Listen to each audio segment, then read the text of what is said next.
Hi guys, welcome back to my YouTube channel.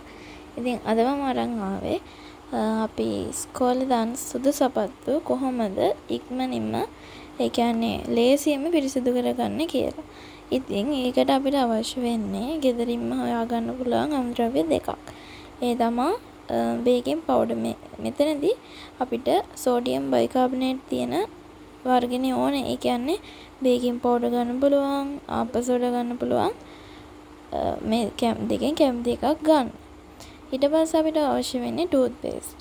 Toothpaste මේ දෙක ඕනෙම ගෙදරක තියෙන දෙකක්. ඉතින් මේ දෙකෙන් අපිට පුළුවන් අර සබන් දාලා සබත් දෙක හේදුවට කුණු යන්නේ නැහැ. ඒක නිසා ඒක එපා වෙනවා.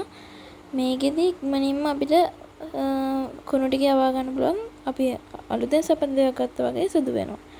ඉතින් මේ දෙක බේකින් පවුඩර් ටිකකුයි මේ ටූත්පේස්ට් ටිකයි දාලා මික්ස් කරන්න. ඊට පස්සේ ඒකට වතුර ටිකක් දාන්න. වතුර දාන්න ඕනේ, බේකින් පවුඩර්, ටූත්පේස්ට් ඒව ගන්න ඕනේ. ඉතින් අපි කැමති ප්‍රමාණයක්. එහෙම ප්‍රමාණයක් නැහැ. ඊට පස්සේ මේක හොඳට මික්ස් කරගන්න ඕනේ. මොකද මේ ඔය පෙන එනවනේ බේකින් පවුඩර්යි ටූත්පේස්ට් දෙක එකතු වෙනවා හොඳට පෙන යනවා. ඒ පෙන හොඳට ඔය වගේ පෙන එනකන් මික්ස් කරගන්න. මෙතනදී මේ බේකින් පවුඩර් වැඩි වෙන තරමට හොඳයි. එහෙම කියලා ඉතින් බේකින් පවුඩර් ගොඩක් ඕනේ නැහැ. මොකද මේ එක සපත් දෙකක් නේ කියන්නේ සපත ජෝඩුවක නම් පොඩ්ඩක් ගන්න. ඊට පස්සේ ඉතින් ඔය තියෙන්නේ මම පිරිසිදු කරන්න කලින් සපත්තු දෙක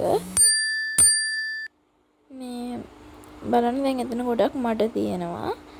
ඒ ඔක්කොම යනවා මේක අපි හේදුවෙන් පස්සේ. ඊට පස්සේ අපිට ඕනේ බ්‍රෂ් එකක්.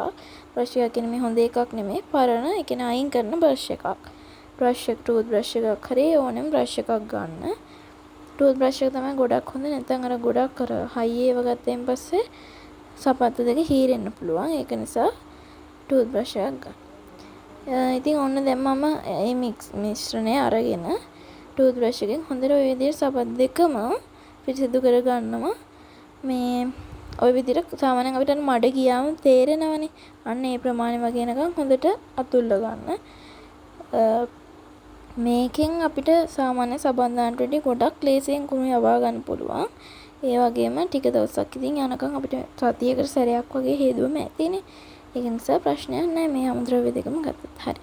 දැන් ඔන්න මම සබතු දෙකම හොඳටම මේවා කරගෙන තියෙන්නේ. ඊට පස්සේ කැමති අයට පුළුවන් මේක වතුරට අල්ලන්න. මම වතුරට අල්ලන්න කැමති නැති නිසා ස්පොන්ජ් කෑල්ලක් තෙමලා වතුර වලින් තෙමලා සපත් දෙක පිහදානවා. ඊට පස්සේ ඒ වුණාට මම වීඩියෝ එක ගත්තේ නැහැ. අයිත් ටැප් එකට දාලා පොඩ්ඩක් හේදුවා. ඇතුළට වතුර යන්නේ නැති වෙන ගොඩක් පරිස්සමෙන් තමයි හේදුවේ.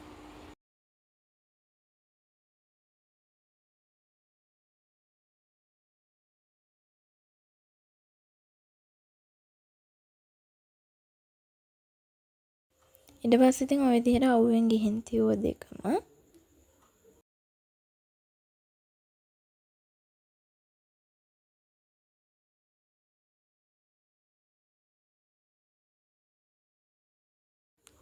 ඉතින් ඔයාලත් මේක අනිවාර්යෙන් try කරලා බලන්න. මේක නම් මාරුම ක්‍රමයක්.